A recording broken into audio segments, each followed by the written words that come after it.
still talking about it, so it's not so ridiculous. But some guys are so just negative and dark, and it's like, this sucks. This is not why I listen to this shit. So if we can maybe, I guess, yeah, what you're thinking, just tap on it a little bit, and then I've got a point about it, and then something else. Yeah, it definitely rolls into some better stuff, but it has to kind of deal with it. Oh wait, you'll see what it makes when I start talking about it. You'll see it kind of makes sense. You should not refer to it as desert island, but quarantine island. You know, quarantine island instrument. I may take that. I might take that. Let's see how I feel. All right. So yeah, are we here? Yeah, let's just start chatting and shit. All right, and welcome back to another episode of the Backline Podcast. I'm your host, Chief Red Beard, Billy, whatever the hell you want to call me. I've got a couple guys with me. One you can't see, but you will. Who's the guy missing? Sup? Oh, that was a question. Yeah, that was you. Here we go. Learning curve of this remote crap. It's yes. Nico. Yeah, it's your boy. And next to me, Will Bob. All right, cool. So yeah, obviously Nico is off-site today, so we're going to take that as we can. So upfront, apologies if things look a little weird, sound a little weird. Nico, wipe your forehead. We will get through it. I like it. Nico, wipe the brown off your forehead. My bad. First off, I want to start by saying thank you to anybody who has shared or watched the podcast, listened to the podcast, anybody who's shared, commented on it. We really appreciate it. Big thanks to Mike Miller and the boys at Zero Idea Podcast. They actually shouted us out on there. And that was really cool. So they're basically a podcast that has no idea what they're talking about, but for some reason, every episode have every known what they're talking about. So really cool, really funny, a really good time. Get your week started off. I believe it's every Monday, while ours is still on Wednesday, so you don't have to worry about which one to watch. What's it called again? Zero Idea Podcast. I'm gonna write that down. You can find them on the major platforms as well as us and YouTube. So plenty of quarantine content. So welcome. We're here. Good morning. Good afternoon. Good evening and good night. So I wanted to get into something unrelated to all that stuff, unless Billy, you had something else? No, I'm good. Let's get going. All right, cool. Just making sure. So in the news, I don't know, this broke, I think, like a week ago, and I just thought it was fucking hilarious. Did you hear that Barack Obama apparently follows a porn star now on Twitter? Really? Dude, yeah, hold on. Let me link this real quick so you guys could check it out. So apparently, I think it was a week or two ago. We'll check on the safe computer. Obama seemed, or his Twitter account to be specific, because it could have been anybody technically, but it was him. So he followed famous porn star Sarah J here. Sarah J. If you miss it, oh yeah, same. Will Bob just shook his head as if he knew exactly who that was, though. She's a legend. Oh yeah, legend. I honestly don't know who it is. No, you're lying. You're such a liar. I don't. Sarah J. That's the name she goes by. My porn stars are dated so far back. Yeah. Are you the vintage weirdo? Older? No, not quite that old. But I don't think. How do you? That's bullshit that you don't watch porn. A single man in his own bedroom, he doesn't watch porn. I play a lot of guitar. Yeah, I know this lady. Porn guitar. Yeah, and so does Obama, apparently. So social media exploded early Saturday morning when porn star Sarah J. blah, blah, blah, trended on Twitter after fans of the adult film star noticed former President Barack Obama was one of her 1.1 million followers. She's got 1.1 million followers on Twitter. I'm a little upset, but good for her. More power Barack to her. That's Obama. Fantastic. Wow. Porn star follower. So you can't talk shit, Nico, until you suck a dick. Do you guys think that obviously, well, I don't know, maybe he was trying to get in there, like slide into the DMs, but I feel like it was probably an accident, maybe a happy accident. Or someone messing with his phone or something. Yeah, like I'm not even on Twitter, so like I don't know, like is there a way you can hide who you follow, or is everything just kind of open? I think it's all open. Yeah, I would imagine it's all open. I mean, you can probably privatize it in some way, just like you can the rest of the social media accounts. Okay. But I do find that pretty funny. So I wonder if there's like another Sarah J or Sarah something he meant to follow. But I mean, it quite clearly shows a picture when you pull it up. Unless it was something like he just got a secretary. They're like, hey, that lady we had dinner with the other night, her name's Sarah J, right? Yeah. Can you follow her on Twitter? And she's just like, weird. Which one is this one? Sure. Wow. She's a senator. She must have 1.2 million views. No, I mean, I guess Sarah J is like a fairly common name, but if that's not at all plausible. There's no way, dude, because you got to go to the profile and you got to look at like the content, quote unquote content that's on there, and it's gotta be leaning towards her profession. Let me check. I should have done this earlier, but either way, I think it's like super interesting that Obama's still popping up in the I guess these are tabloids. I'm not even sure. Yeah, is this news? Tabloids. Yeah. Tabloids. Page6.com. That sounds like hella garbage. Sounds like a really bad tabloid. Yeah, for sure. Just a step shy of TMZ, I guess. Great. So if you get popular or become president, don't follow porn stars or they will find you. There's no way I thought he was supposed to be like savvy with technology. There's no way he wasn't aware of this, or is this some sort of marketing scheme? Why would that happen? On the exposed. That is so good. I was gonna try to convince that you guys will make it on the final cut. Yeah, obviously I'm in my basement.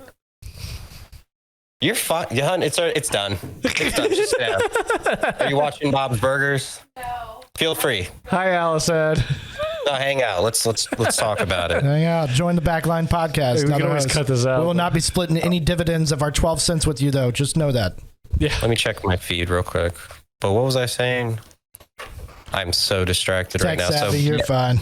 What? Yeah, wasn't he? Now, what if it was just purely the fact she's popular? He wants to be popular. Why not follow someone popular? He doesn't want to be popular. He is popular. He is popular, and she's popular. Probably the most popular. He's like, hey, we should be popular together, porn star. I don't care what you do. If you're popular, I should know you. So Sarah J, come and talk to me. Yeah. Yeah. No, he's just trying to slide in. That's exactly what it is. That's what I was. I mean, I guess. How old is she? This picture, I mean, is not a very flattering picture of her. I feel like she's been doing this just from the picture probably a solid 15 years. I don't know though, because everyone ages like super weird when they're in the industry. Could this be the old MILF that you banged at the show, Daniel? Wait, what? Yeah, is this her? No, is hell no. That you banged? Oh. I wish. Could be. You wish. Yeah. Better live than what I had. Yeah, it sounds like you're pretty familiar with this person and her work there, buddy.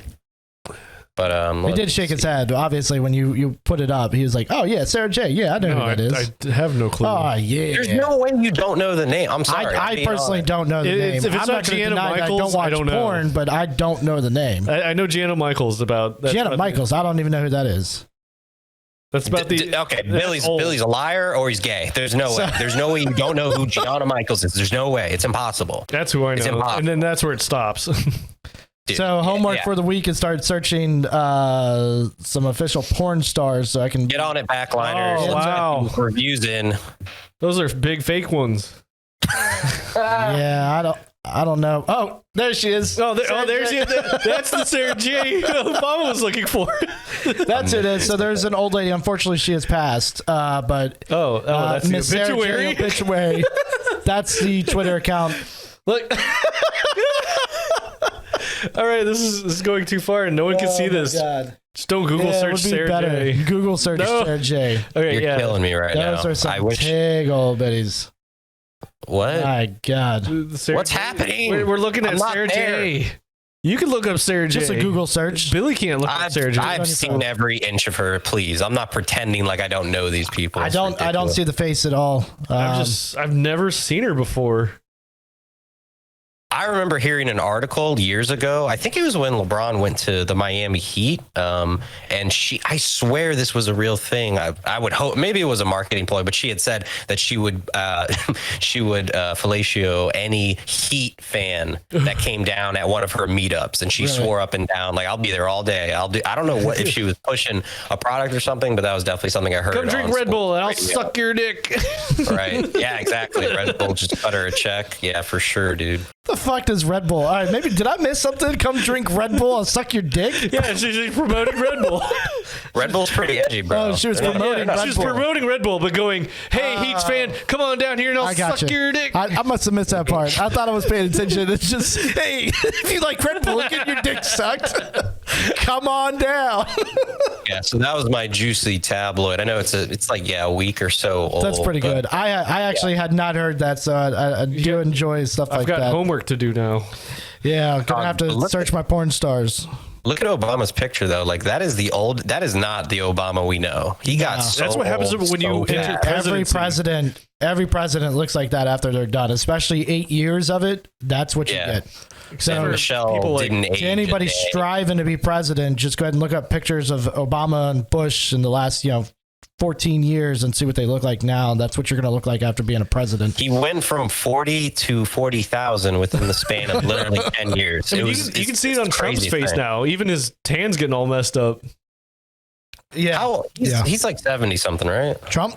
Yeah. Pretty short. I was watching a press conference today and that was he's so, I know he hates, when it went from standard definition to high definition and like all the newscasters were pissed because now every pore the flaws was completely exposed. Yeah. I know Trump was thinking the same thing. Like from a distance, I just look like an orange with like an orange frappe on top. You know what I mean? And now it's like, oh my God, you see his eyes are like more pale than his actual entire face. And I'm like, is he wearing like some sort of strange orange like skin mask? You would think as the president, they might like try to help him out, throw some makeup or something on him, or not make him look a real as tan. bad.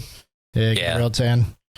Well, speaking of tans and stuff, a couple weeks ago, we actually went to a show in DC right before shows were basically canceled. Banned and had a really good time. We got to see our friends in My Heart, My Anchor, Idle Minds, and Out of Time. So My Heart, My Anchor, most of you guys know that with Dan, just a one-man band this time. So I don't think I've seen the full band play in quite some time. And then Idle Minds with our boy Holden in that band. And apparently Jakey's brother, which I never knew. R.I.P. Jakey. No, just kidding. No. Haven't seen Jakey in a long time, but so that was cool. And then our buddy Mike Forbes and Ryan Pyle in Out of Time. They are from Florida. So it's a good time to get out, catch a local show, which kind of brings me into my next point a little bit. So obviously elephant in the room, he's gone. It's Nico. He's not here with us, but I swear I can hear him sometimes. Oh man. You're so wacky, Billy. Oh man. So anyways, so obviously Nico is off site. So, with the coronavirus kind of thing coming on, it just kind of made sense. And eventually I think we are going to all be remote. But one of the biggest things for musicians it is canceling quite a few shows. So, an article I saw over the weekend is Metal Injection actually posted that Devin Townsend has started a GoFundMe to be able to fund his family, because right now he's not able to make money at shows and survive. I mean, that's right. We watched him talk about how he's pretty much always negative on any tour and show because he puts so much money into it. Right. So somebody apparently looked up, and I'm sure somebody could fact check this, but somebody looked up and saw that Devin Townsend is apparently worth $1.1 million or something to that effect. I mean, he probably spends it all in one go on tour dates and stuff. With this, first of all, if you're able to in any way, if bands or anything have merch or anything, especially your local artists, obviously the bigger bands,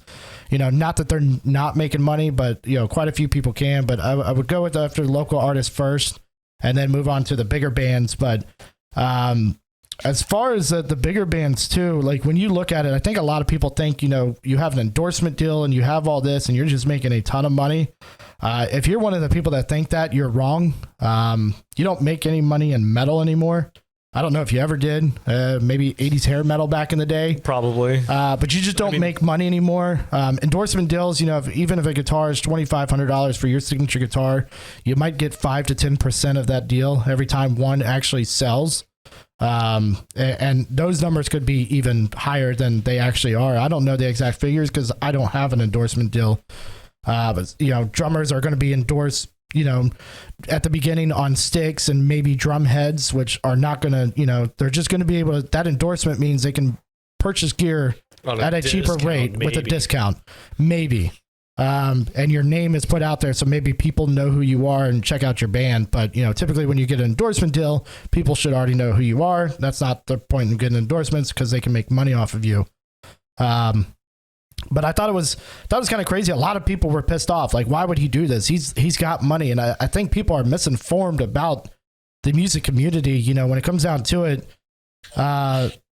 you need to. When it comes down to it, you have a hard time making money unless you're playing shows and selling the merch out on the road. But you can't be out on the road when you're quarantined. Right. So right now, the people are obviously having an issue, be able to play the shows, be able to make money. Hell, even you, Nico, you guys as a cover band, you guys are having a hard time, I imagine. I mean, that's some extra money in your pocket each week, but yeah, we'll probably miss a few shows, but it's just kind of a more of a hobby. We don't really bank on it. It's just like supplemental income. But I can't even. I was thinking about it the other day. I can't even imagine not just musicians, but like any entertainers.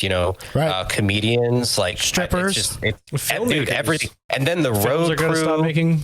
And then the audio engineers that are running sound and stuff, any roadies and stuff. It's just it's wild to think like, wow, these guys just like are completely at a blockade. Dude, it's absolutely insane. So even Zach Brown Band, who's a successful country artist, who I'm sure they make some money. And if I'm wrong, I'm wrong. I just know the metal community really well. We don't make shit. It's really hard to be able to make a buck on the road. But Zach Brown country tickets, cost a lot more than what we would pay for a metal show. And basically, Zach Brown said he had to fire his whole family the other day. Family meaning his crew, because they're not touring and he can't pay them right now. They're going to have to find something to do, or most of these guys are paid on salary, so kind of got to fire them so they can't get money. Can't keep pulling money from that bank account if they don't work here. The bank account if they don't work here, kind of thing. So he doesn't have sexy tractor money. That's him, right? I think my tractor's sexual. No, I think that would be Kenny Chesney or something. Thinks my tractor sexy. No, I think I'm stereotyping. My bad. Yeah, I'm looking at him now. That's not him. That's not him. Chicken fried. Cold beer on a Friday night. Chicken pies. Chicken pies. So just kind of want to talk about that. Like, I think a lot of people are, underestimating or overestimating rather how much a band actually makes, and might get nice equipment and stuff like that, but that is through endorsements. It's through getting discounts, or the company is helping you out. You get from tour to buy all that equipment. But you don't make a lot of money. So right now, a lot of artists aren't making any money. One of the cool things I did see though is Metalocalypse is streaming for free on Adult Swim. Hell yeah! The entire series. So nothing about renewing the show or anything, but during this quarantine time, you can watch the Metalocalypse and get caught up on that. And for Greg, listen to Thunder Horse. What happened? Thunder Horse. I don't know. You're still there. Okay. Hello. Oh, yeah. Yes, I hear you. Hello. This are sucks. You there? I hate not being there, but yes, okay. Anyway. Yeah, it's all good. Yeah, that's pretty much all I had on that. I just, hopefully people stop bitching. Devin Townsend got a lot of shit for putting up that GoFundMe, and I think they're just they're not sure what the hell they're talking about. So, I mean, the problem is, like, I don't even know who that guy is, David Townsend, Devin University. Townsend. Whatever. But like, so is he like a mid-tier musician? Is he like, is he working his way up? Have you ever listened to Strappy Young Lad? Yeah. Yeah, that's Devin Townsend. Oh, yeah. So now it's a Devin Townsend project, but no, so that net worth may be there, but like he's talked about, like he doesn't have money. Like, no, I get it. That net worth might be tied up in endorsements or something like that. Like, the problem is if you even have a familiar name, like especially me, like I've heard of that person. Mind you, he is in a slightly underground scene where there's less money to be had overall. But when you hear a familiar name, like I haven't heard that name in like 10 years. When you hear it, you're like, well, why I know his name? He should be fine. If I know his name and I don't even follow him, he has people that follows him. Then he has supporters, then he has money. Do you know what I mean? So it's just that knee-jerk reaction of like, oh, I know him. I haven't heard of him in a long time, but he should be fine. But in reality, yeah, anybody in that scene, it's really tough. They're working with like a really low percentage of a low percentage. You know what I mean? So it's I understand the knee-jerk reaction to think like, oh, it should, they should be okay based on their exposure and, their name brand alone. But the reality is they don't make nearly as much as these other top-tier bands who are also struggling in a market. For so sure. it's really depressing, man. For sure. I wish I had a good spin on it. Yeah, when you're in a band, so much money goes to a label, so much money goes to your management, so many people go to your booking agent. So much of this money goes everywhere else but in your own pocket, even as a big artist. That's why some of these artists do struggle a little bit and figure out what they're going to do because, it's tough. Like you got a lot of money there and you're not the one getting it. Everybody else is getting it. Everybody's got their hands in your pocket. A metal ticket, as we discussed before, a metal ticket is $25 a show. So, when you pay everybody out, actually going to the venue, you have a 100 cap room, that's $2,500. And then you got this percent going to the venue, the percent going to your management. Even if you're a DIY hired artist, you're probably going to have at least a booking agent and maybe some type of manager to help get your shit sorted. So it is tough. A lot of that money just goes bye-bye, and then people just assume like, oh, they're a big national touring act. They should be rich as fuck. Unless you're rap, country, pop, you're not making a whole lot of money out there. And even those guys probably, while they're rich, they're not making what we think they might be making out there because everybody's got to get paid. That's all on paper. Right.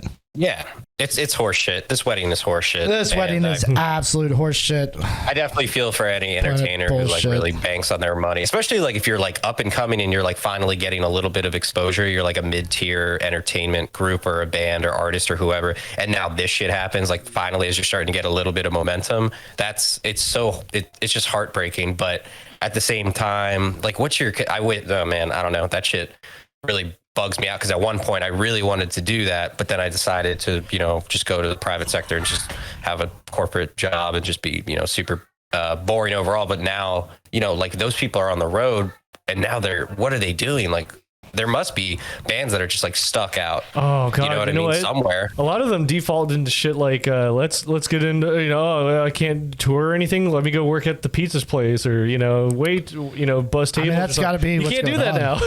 I mean, there's a lot of people out there. So like some other artists have different gigs. I mean, that's the important thing. If that's something you want to do, if you want to get into doing music, especially in the metal style, you're going to have to, before you even get in, don't expect to make any money and have something else to do constantly. So, for example, the guys at Periphery have multiple different businesses. They've either got their own pedal company, their own software company. Some guys have their own guitar companies. Those are obviously a little harder, but to get into a pedal game, you don't even have to do that. I mean, my dad worked with Skunk Baxter from the Doobie Brothers, and he was right. You can obviously hold another job down, but if you have to be mobile at any point, you can't do an office job unless that office is just cool with you leaving. Kick ass and like you're fucking Skunk Baxter, or be somebody like that.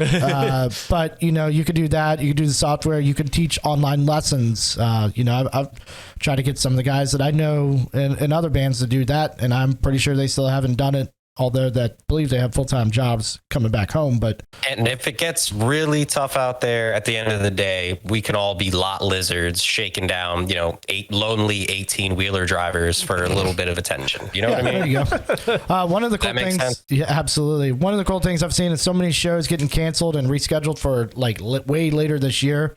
A lot of artists out there, different types of artists, different genres of music are doing like a live stream. Like if the venue was already booked, they have found a way to get the venue people paid or their crew to get paid if they're able to still go and do like a live stream on some sort over the internet of their show. So people are kind of bummed. About that? I like it, but at the same time, like, what are you doing it for? You're not going to make any money at that because ticket sales are done.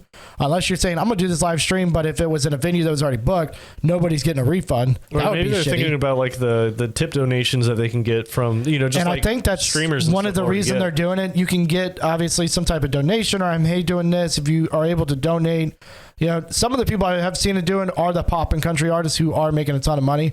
The Zach Brown one really confused me because I know he blew up, 5 or 6 years ago and he's still killing it. So I am crazy. Like I can't understand how he doesn't have enough money to pay his people. Like he said he had to fire his whole crew in his pocket, and that's got to be it. Which is kind of disturbing when it comes down to that. There's a local artist here who says, "Hey, my guys are salaried. I'm trying to do everything I can. If we can get through this, I hope we can." Blah blah blah. He's a local guy though. All of these guys either have some jobs after they get back from touring a little bit, but Zach Brown is not a local guy to anywhere. He's got his hometown, but he's a national touring act on a national stage, that are playing 15,000 caps or 10,000 caps. He's not playing a 1,000 cap bar or venue down the road. So that kind of blows my mind. Some of the other people that are just doing the more or less benefits, like, hey, I know you're stuck at home. I'm going to do these shows. I like that. I think it's a cool idea. If some of the metal bands could even get it going, that would be awesome. Obviously, we don't make a whole lot, so equipment and everything to get that correct. Who has the kind of money to even make it sound good? Right, but a lot of the metal guys too know how to make shit sound good. So yeah. So shut up. But yeah, some of some of it I can see it kind of sucks, but like that Zach Brown one is actually perplexing me a little bit. I don't see him not having the money for his people to get paid, and I'm sure they're signed to a label that should be taking care of that for them. He needs to follow Sarah J on Twitter and get a nice little positive uptick in social media presence. Perfect. Obama. Thanks. Perfect. Obama. What you got for us, Daniel? Let's see. Al Di Meola came out with a new album. New as an artist. Yeah, I know you don't like guitarist Billy, but this is a really good guitarist named Al Di Meola. Al Di Meola. Al Di Meola. Al Di Meola. Okay. What does she do? It's a boy. Okay. A very old boy. Sounds like some sort of Italian dish. I think he's Hispanic. I don't know his ethnicity. I don't remember now. I don't claim this motherfucker. How do you spell his name? Give it ALDIMEOLA. Thank you. He came out with a new album, Across the Universe. My coworker's been listening to it. He grew up on Al Di Meola, and I've been listening to it too. And he did a really good cover of the Beatles' "Hey Jude." It's really good. And it's all instrumental, just all guitar. And there's tons of layers of guitar on it. It sounds amazing though. Like normally in my mind, every time I've heard guitar tracks with more than maybe 4 differing guitar track, like harmonies and things that are blatantly different, it gets a little overwhelming. He's got like 20 on there and it sounds amazing. Oh, geez. Just different melodies, different harmonies, everything going on. He's got the vocal lines on their own, all on guitar. Oh, here's some good news. He's playing Ram's Head on the 24th. No, he's not. Oh, wait. No, you're not. I've never heard of this man at all. Can you name anything? You said "Hey Jude"? No, that's a Beatles song. Right. That's a cover. Hold on. What? No, we're gonna pause. That's a Beatles song? Yes. That's a Beatles song. Not his song. No, that's a cover of his. Oh, okay. I don't know where this is going at all. No, but, go ahead. It's fine. No, just that's just a hit because the stuff he does is acid jazz. No one really listens to that, so acid jazz. All right, so you want to go and describe that for us real quick? What the hell is acid jazz? It's the notes that they're not playing. Can you stop? Listen, the notes they're not playing. Okay. Anyway, but yeah, I don't even know what you two are doing. I feel like I'm in another dimension. What is acid jazz? You've never heard of it? Yeah. No. My God, you guys live under the most freaking densest rock I've ever seen. No, I'm living on Earth. I'm not taking the drugs and going off of Earth. What the fuck is acid jazz? Acid jazz. My God. Go ahead. Definition. Yeah, I gotta look. I'm waiting. I don't listen to it myself. I just know of it. But God, what is it? You guys don't know shit. Let's see. It's a combination of jazz, soul, and funk and disco. And yeah, it's a flurry of notes, random tempos. So that's just made up shit. It can be. The thing is, acid jazz is a carpet term for like things that aren't quite jazz or funk or disco or anything. It's like, what the hell is this? It's like the slate for alternative rock. You know, it's like, what the fuck is this? It's not rock. It's not metal. It's alt rock. You know, it's post hardcore or whatever. You know, it's like, I'm just going to start Fucking terrible. connecting words randomly. That's what it and then I'm is. going to treat you like a fucking moron, like an ignorant piece of shit. Metroidvania. Let's do it. It's a Metroidvania. Wait, Metroid? oh my God. No, so this is interesting. Albert Lawrence. Why doesn't he just go by Albert Lawrence? That would be much easier to say. Known for his works in jazz fusion and world music. Okay, that's super ambiguous as fuck. Yeah, he's a worldwide famous classical guitarist. Okay, I got you. So this is like what is it called? Like a musician's like musician. Yeah, right? like imagine how big Santana is. He was just as big as Santana was earlier, like way early in the day, before like, you know, internet and all this other stuff could really blow you up out there. He was just big on his own. Hold on 1 second. So you just mean to tell me this guy was bigger than Santana before Santana, right? Yep. Santana is like 150 fucking years old. So how old is this guy? Like 175. About to play a show at Ramshead, rescheduled, unfortunately. Oh, he's old as shit. I mean, I haven't even looked at his age. But I'm interested to see. Can you look up his age? I'm going to look up Santana. Santana is 72, and this Albert Lawrence man is 65. So he, no way he was bigger before Santana. Gonna have to call you on your bullshit there. All right, what Santana is the originator. But it seems like they might have been on Mexican American guitars. They might have been on opposite sides of this. That's true. So where I don't know. Is he like Mexican American? That's probably racist because I don't even know what he is. He's an American. He's an American. So is he of white or does he claim like any type of heritage or what? Doesn't say. Just American. American guitarist. Okay, so it's not like Santana at all because he's not Mexican American. He does look like a white. Oh, this guy looks familiar. You should have shown me a damn picture. He looks familiar. Still don't know who the hell he is. This is probably what you've seen him as. It's an old 70s photo of him, but yeah. Old 70s. No, I just wanted a new album. A new album. That's cool. You guys like to tear shit apart, apparently. God damn. You guys could blow through anything and go, yeah, you know, porn stars, everyone knows them. And I go acid jazz, and you're like, what the fuck? So when's the last time he came out with an album? Just now. Well, before that. Jesus. His discography is nutty, dude. 2018, 2017, 2015, 2013. So he, definitely acid jazz. So he just makes up some random shit and thanks people. It's like an artist who just throws paint on a fucking canvas and goes, fuck, that's art. I'm going to sell so many of these. Sure, Billy. Yeah. That's your perception. But no, like. he makes a lot of classical music stuff. Okay, cool. So that's not acid jazz. That's classical. Which one is it? He started in acid jazz. God damn it, okay. Jesus! He started acid jazz, or he started in acid jazz? He was in acid jazz. All right. Tight. All right. You want to talk anymore? No. We got a target on his back. You better. God damn, you two are vicious today. I don't know what the fuck happened. I'm cooped up in this fucking. Yeah, you guys in quarantine are nuts, dude. I'm gonna go ride my motorcycle and have fun. Fuck y'all. Oh man. You right off a bridge, buddy. All right, so what do we got here? I got unless Daniel, do you have anything else? The obvious, or actually no. I did want to bring this up a while ago. Ozzy Osbourne canceling tours because of Parkinson's. That is fucking crazy. The one thing that's going to kill Ozzy Osbourne is Parkinson's, not the amount of drugs or alcohol he's done throughout his life. Yeah, then the thing that'll stop him from actually touring. That's fucking insane to me. You know, it's like, I mean, there was something wrong. Didn't think Parkinson's for a long time, but it makes so much sense now that it's been disclaimed. It's like, oh yeah, he can't do it because of Parkinson's. It's getting worse. Dude, he's only 71. I thought he was 71 like 20 years ago. This man ages like a glass of milk. What the fuck, man? He's still, I mean, wow. Through everything that man has done throughout his life, to even make it to his 70s is a fucking feat on its own. And alcoholism and drugs are not going to kill him. It's going to be something else.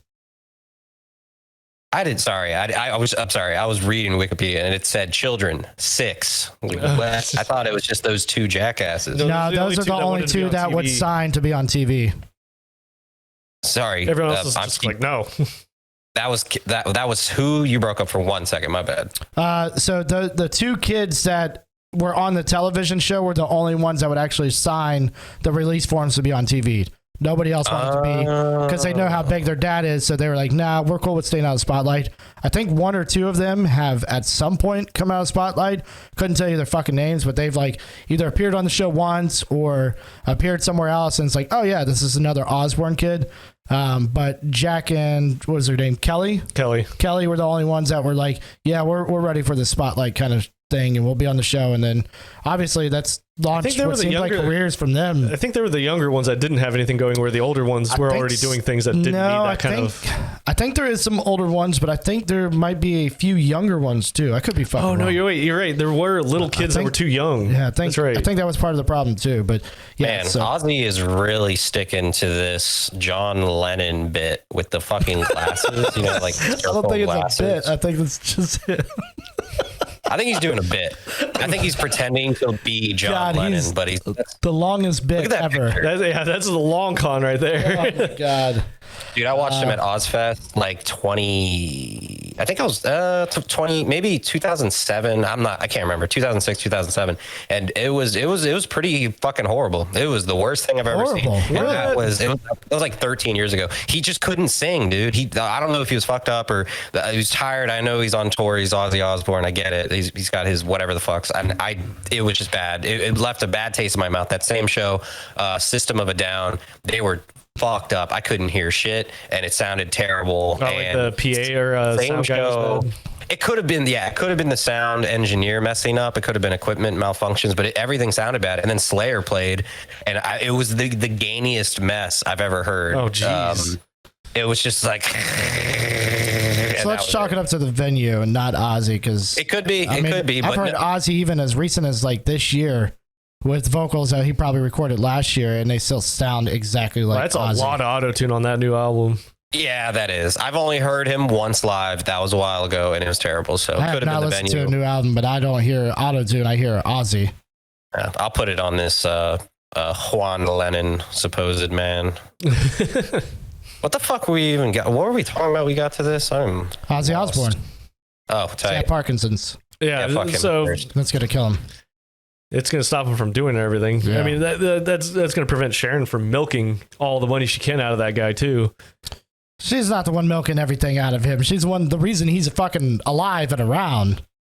It is because of her. But she's the one who's just puppeteering him I'm around. taking all that fucking money. Hell yeah. I'm taking all that money. If I'm the one that worked my ass off to get him where he is, you damn right I'm taking that money. She's got her own shit, though, too. Oh, yeah. She's almost as big as Ozzy at this point. No, she's bigger than Ozzy.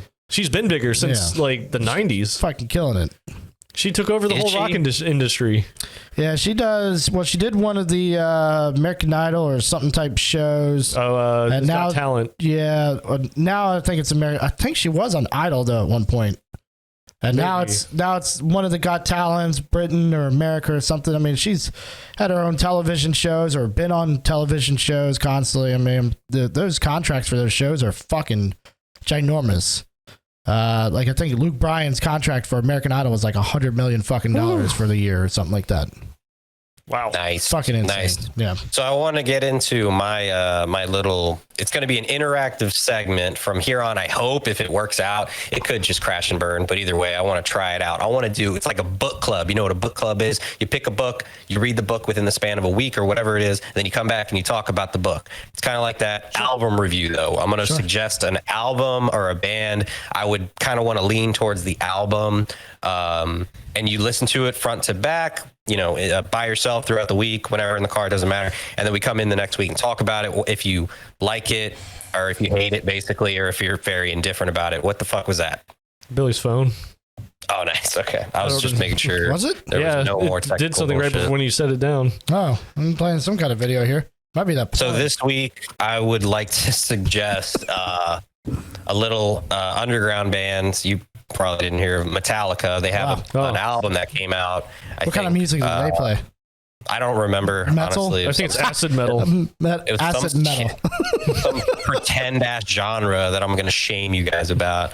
No, it's Metallica, Ride the Lightning, the album Ride the Lightning. I think it was like their second official album after Kill 'Em All. I think Kill 'Em All is a good record. But they kind of, to me, this is my opinion, they amped that up just a bit in Ride the Lightning without going completely like, I would say they didn't lose their edge yet, because at a certain point they kind of lost their edge or grew up, matured, whatever you want to call it. Ride the Lightning for me was, I think it was the because I listened to Kill 'Em All and then I listened to Ride the Lightning. I was like, oh, they've definitely like the production value went up, the aggression went up, and I feel like the creativity went up. But that, like I said, that's just me. I'm very biased because I've been a Metallica fan for pretty much my whole life.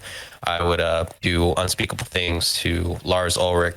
And he's kind of been playing the same beat for a while now, but it's hard to blame him because I don't know if I could get creative after like 40 years of jamming with the same assholes that I don't even really enjoy playing with anymore.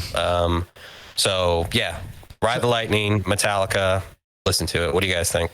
I like the idea a lot, and I'm excited for that. But I do want to ask you a question. So you actually like Lars as a drummer?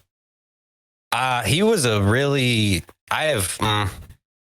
I'm kind of checkered when it comes to, and I'm a bit of a hypocrite when it comes to certain drummers, because in the beginning I loved, when I was like 11 or 12, I loved Lars Ulrich because we all probably did. There was something different there that we didn't hear on a lot of other things.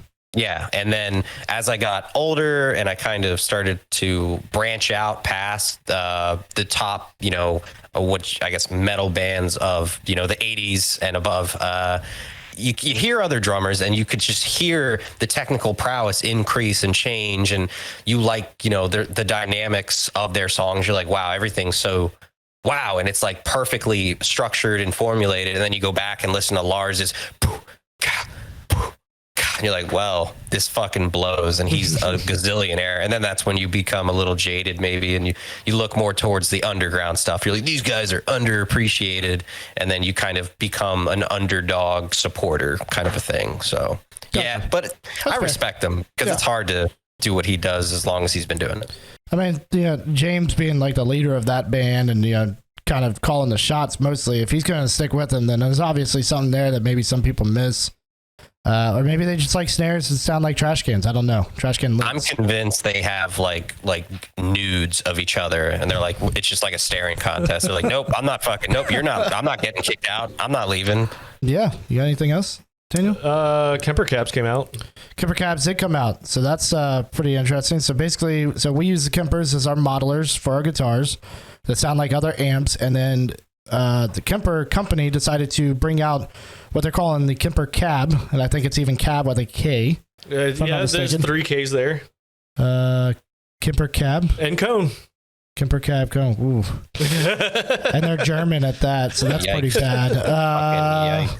Maybe a bad marketing scheme there, but anyways, so one of the cool things I've seen about the cab is, and with the Kemper cone, is they have teamed up with Celestion to be able to have these speakers basically emulate the speaker you select in the Kemper.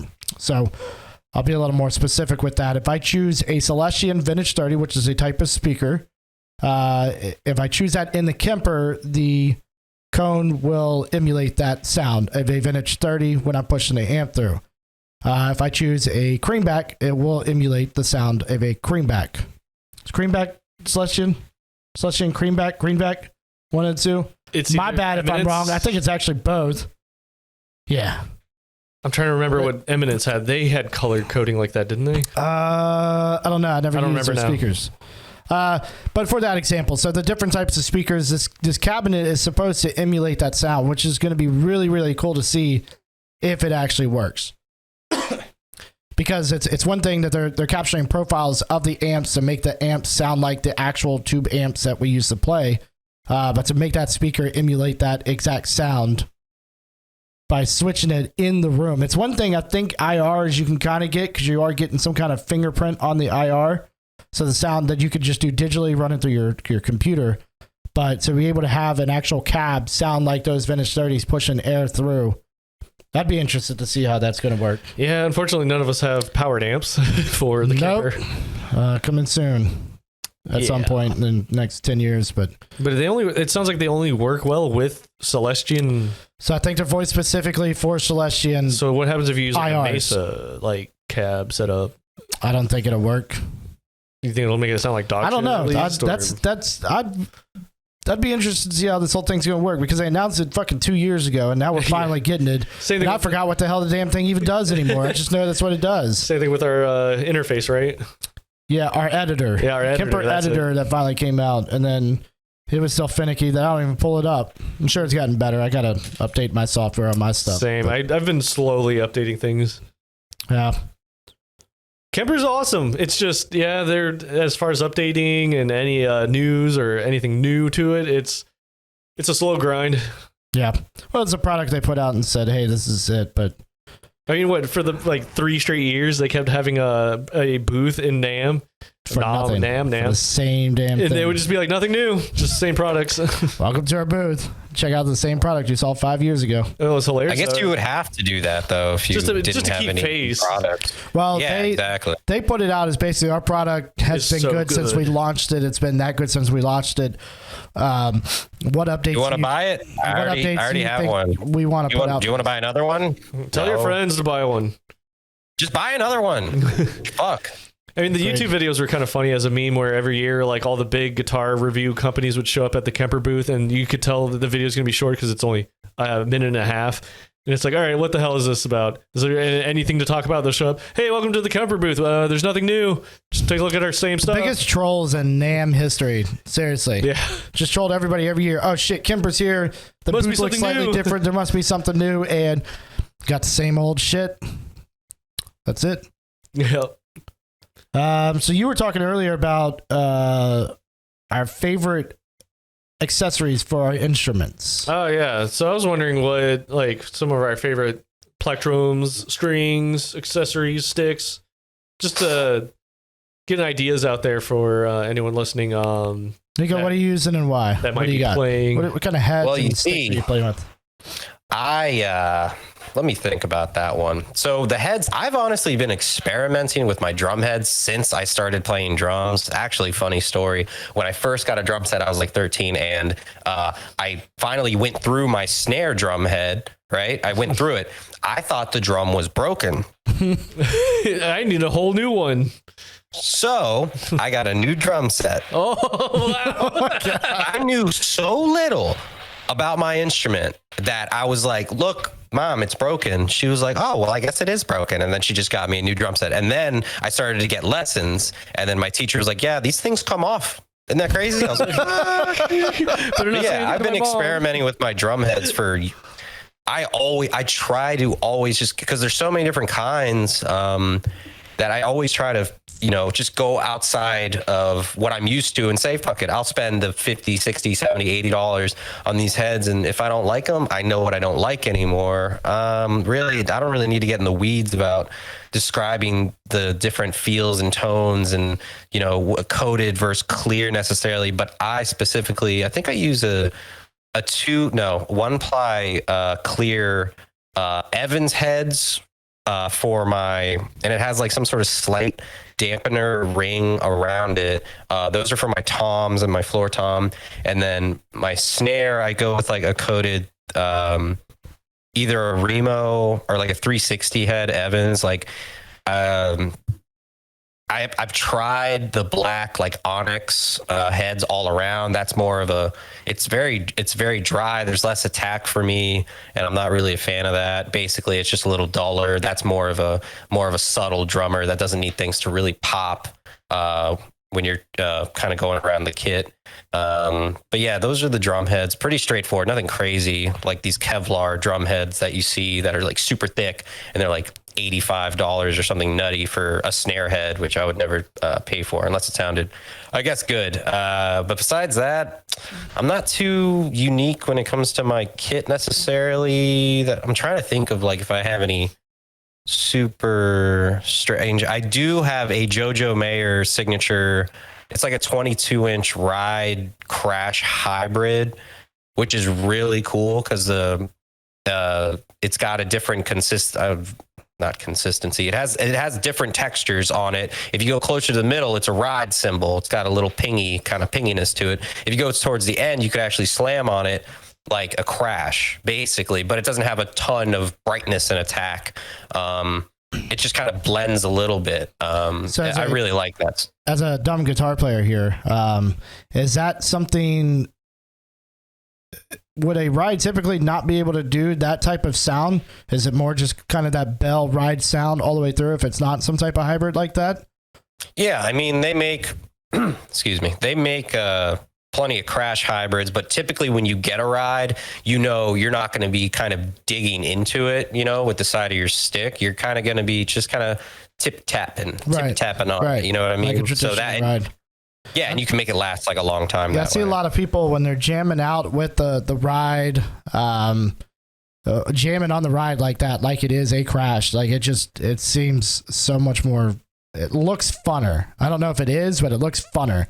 Like just getting into it because it's such a big ass fucking cymbal. You got to hit the damn thing. So it looks cooler. It looks funner. But I assumed.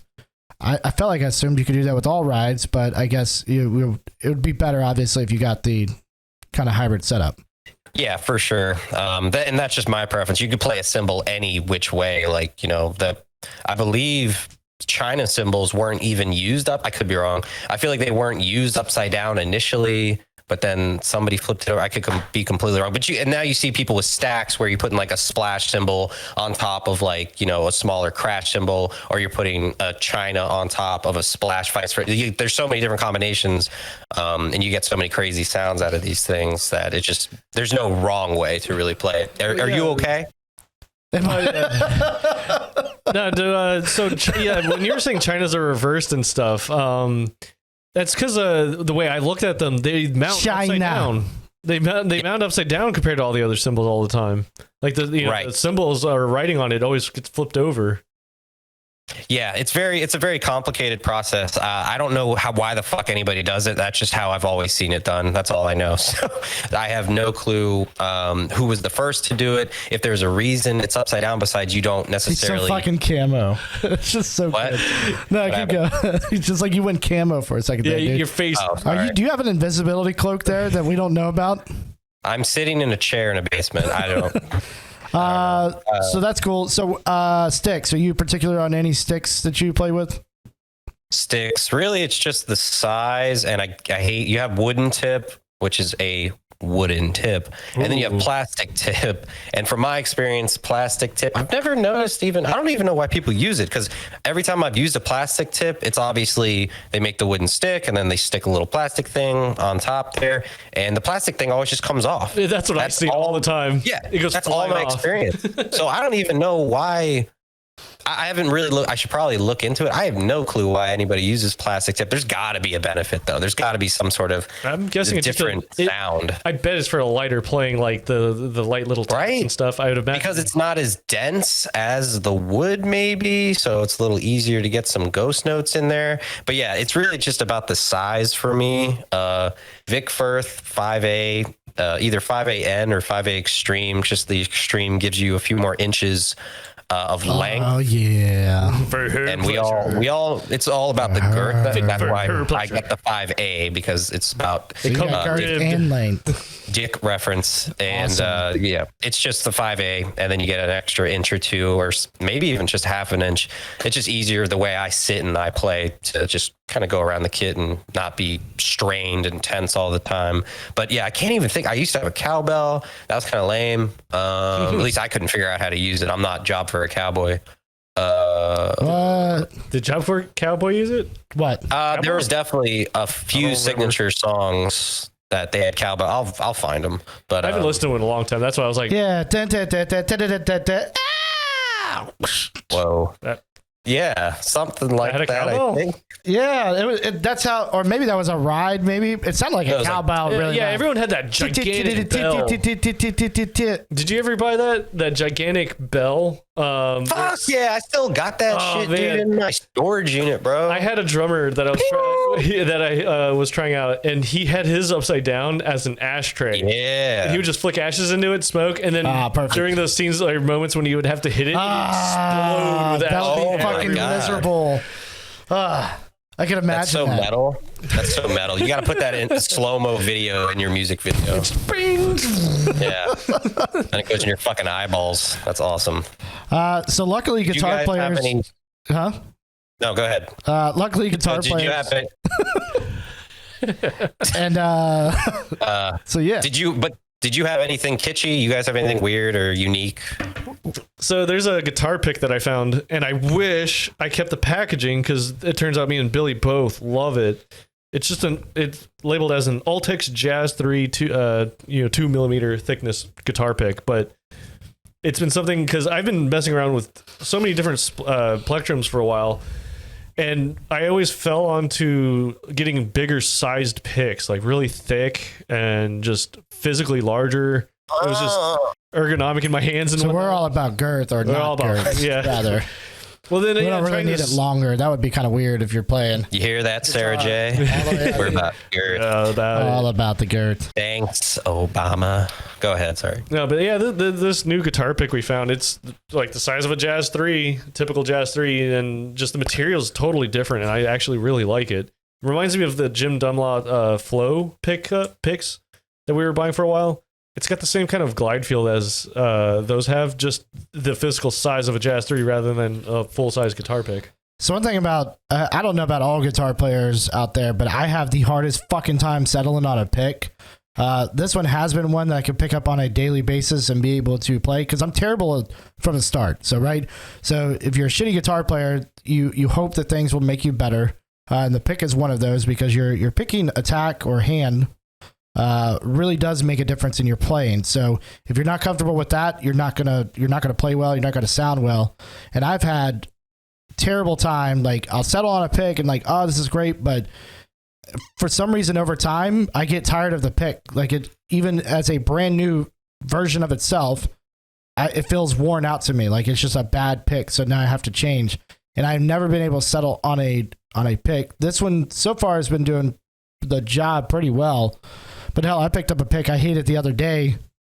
I picked up a pick today that I've hated for a while. That's just been sitting here, and I picked it up. Right. And it felt fucking great to me. So I think guitar players maybe are weird about picks. I mean, pretty much you can pick up anyone and play. But for me, I have this weird mental thing that if it's not the pick that I really want, I'm not going to play well. I already suck. Do you remember that pick that Chris got? The pick that he got? Yeah, he got a pick like maybe a few months ago, and it was like literally made out of a fucking rock. Oh, did he get the fucking stone pick? Why the fuck? He's been talking to Josh too much. That's the problem. Yeah, I've been looking at them myself actually. Did something happen with it? No, he used it for a while, and I think he said he liked it, but it was like the way he plays, it was kind of making marks on his fucking guitar. Yeah, I would imagine. You're playing with a rock. Fuck this shit. Yeah, Josh has been on those picks for a long time, and oh really? He's been trying to get me to buy one for probably the last year and a half, and I guess he got Chris to buy one. But those things are fucking massive, man. If I want to play with a brick, I'll go get a brick. See? Yo, I'm waiting for these fucking lead drumsticks, bro. I'm gonna fucking slap. If you were a loved one, have me sell to you, Leona. Oh yeah, for sure. But other than that, we use the same exact strings. I use NYXL's 11 to 56 for the drop C tuning. And then pretty much any Diodario NYXL's for any tuning, rather, just different gauges. I think 10 to 52, or no, 10 to 48 is my half step down drop C sharp or whatever I'm using. So NYXL strings. Now that is another thing too. I don't know if you could feel a difference with each head. Like you can obviously hear it, but do you feel a difference when you hit a certain drum head and go, no, that's not the ones that I like. Like I'd imagine you get a different rebound or something. Yeah, you definitely, like if you get something that's a 2-ply and like clear, like usually that's your at least my bass drum head, you could always tell the difference. At least I can feel it. I feel like I can feel it, but it could also be a placebo between the difference between a clear 2-ply and like a clear 1-ply, which obviously 2-ply, you have 2 layers there. And then 1-ply, you just have one. Coated is the biggest thing. You definitely notice the difference with heavier coated heads. They're not clear. They have some sort of coating on top, and they change everything about it. The rebound, the tone, any sort of ring to them or lack thereof, from my experience.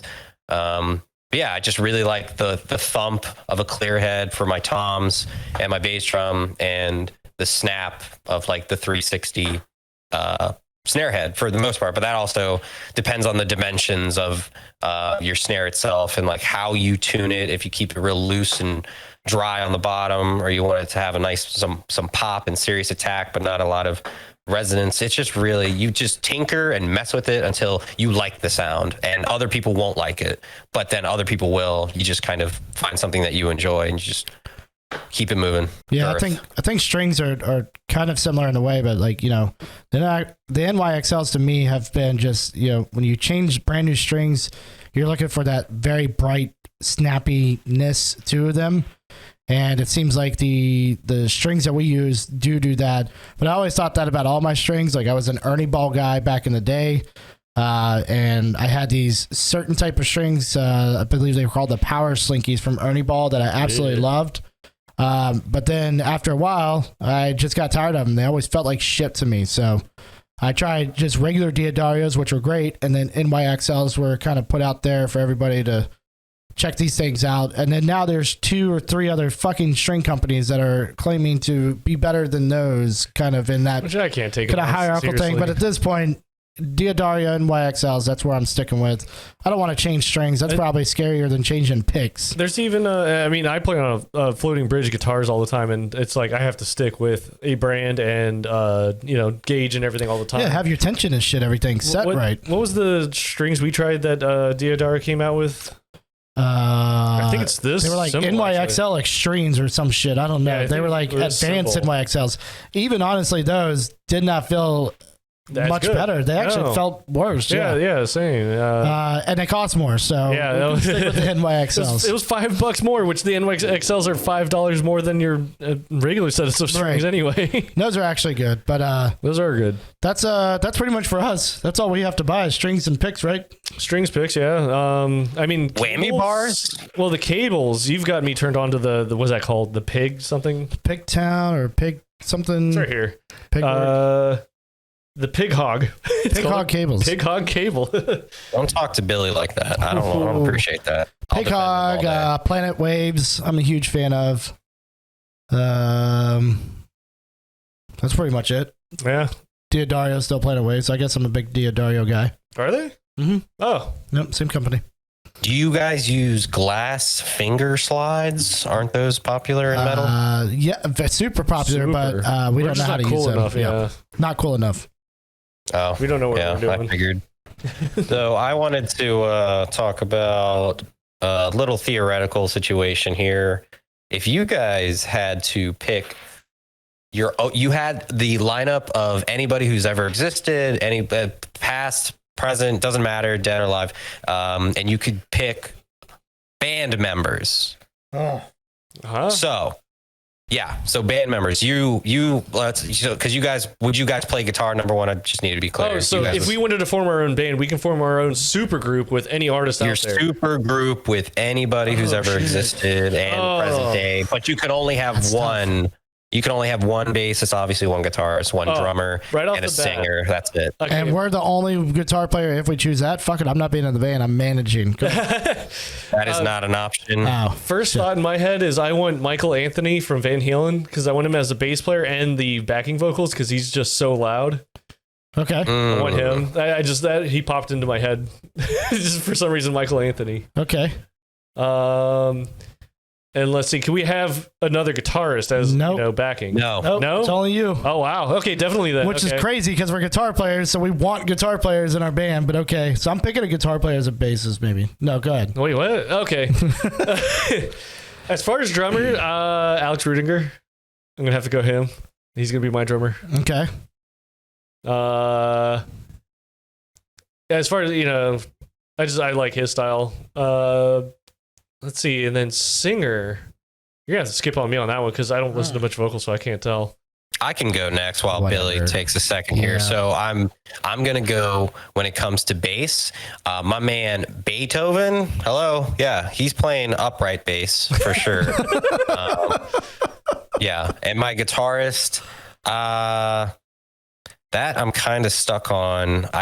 would need somebody who can shred, but I don't need somebody who's gonna like have lead guitarist disease, who's just gonna be like in my shit, too much of an ego. Yeah, it needs to be like if I could. I'm trying to think of a guitarist now. Oh no, I'm going blank. I'm playing drums. Beethoven's on the bass. I probably have like Steven Tyler on the mic only because I really, for some reason, think I love his voice. I don't know why.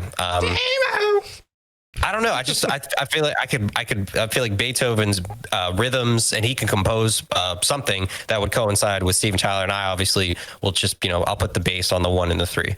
And as far as guitarist goes, I'd probably have to. Oh, that's so tough. Billy, can you help me out while I'm trying to think? I'm having a really hard time thinking of a guitarist. You want me to go?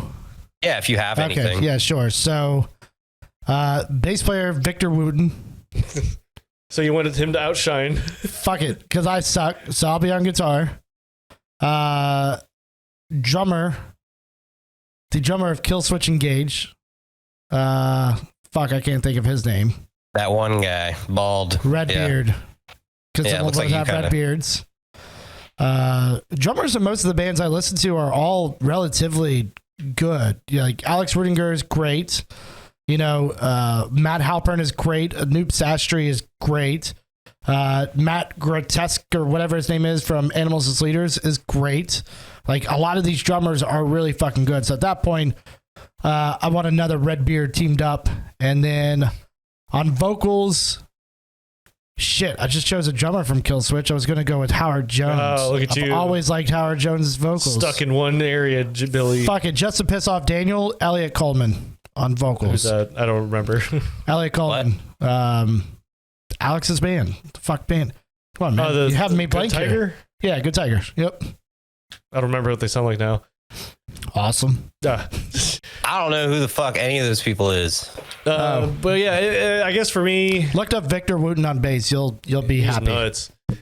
No. If anything, also, I guess if I couldn't get Alex because he's already in like 20 other bands, it'd be Shannon Lucas from All That Remains and Black Dahlia Murder. He's in both bands? He was in both. He's on neither now.